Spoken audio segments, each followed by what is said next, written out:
வந்து மாவு அரைக்கிறதுக்கு மிக்சியில் வந்து இப்போ அரைக்க போகிறேன். எனக்கு கிரைண்டரில் அரைக்கல. நான் இப்போ உளுந்து ஊற வச்சு ஃப்ரிட்ஜில் ஊற வச்சுருக்கேன் பாருங்கள். இப்போ அதே அரைக்க போகிறேன் வாங்க. பிள்ளைங்க எல்லாம் வீட்டில் இருக்கிறதுனால இட்லி தோசைக்கு போட்டு ஆட்டி வச்சிட்டோம்னா ஒரு கவலையும் இல்லை. அவங்க கேட்ட உடனே செஞ்சு கொடுக்கலாம். நல்லா உளுந்து பொங்க பொங்க ஆட்டிட்டேன் பாருங்கள். சட்டியில் மாற்றிக்கிடுவோம்.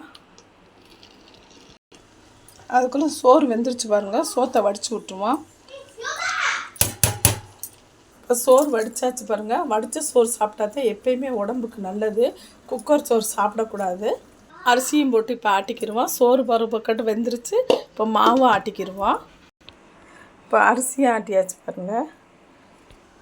2வது ஜாரு இப்போ அரிசி அரைக்க போகிறோம். அதுலேயே உப்பு போட்டுருவோம். கல் உப்பு போட்டுருவோம். இப்போ அரிசி உளுந்து எல்லாமே ஆட்டியாச்சு. இது மாவு ஆட்டியாச்சு. இப்போ மாவு கரைச்சாச்சு பாருங்கள். இது நைட்டுக்கு ஊற்றிக்கிடலாம், இல்லைனா நாளைக்கு ஊற்றிக்கலாம். இப்போ மாவு கரைச்சி தட்டு போட்டு மூடி வச்சுருவோம். இப்போ சோத்தை நிமித்துருவோம். சோறு வந்து வடித்த பிறகு எப்பயுமே கொஞ்சம் நேரம் அடுப்பில் வைக்கணும். அந்த அடியில் இருக்கிற தண்ணியெல்லாம் வந்து புரிஞ்சிடும். சோறு கெட்டு போகாமல் நைட்டு வரைக்கும் இருக்கும். ஓகே ஃப்ரெண்ட்ஸ், எங்கள் சேனல் பிடிச்சிருந்தா சப்ஸ்கிரைப் பண்ணுங்கள், லைக் பண்ணுங்கள், பெல் ஐக்கானை கிளிக் பண்ணுங்கள், கமெண்ட் பாக்ஸில் கமெண்ட் பண்ணுங்கள். மாவு அரைச்சாச்சு, இப்போ சோறு வடித்தாச்சு, ரெண்டையுமே காமிச்சிட்டேன்.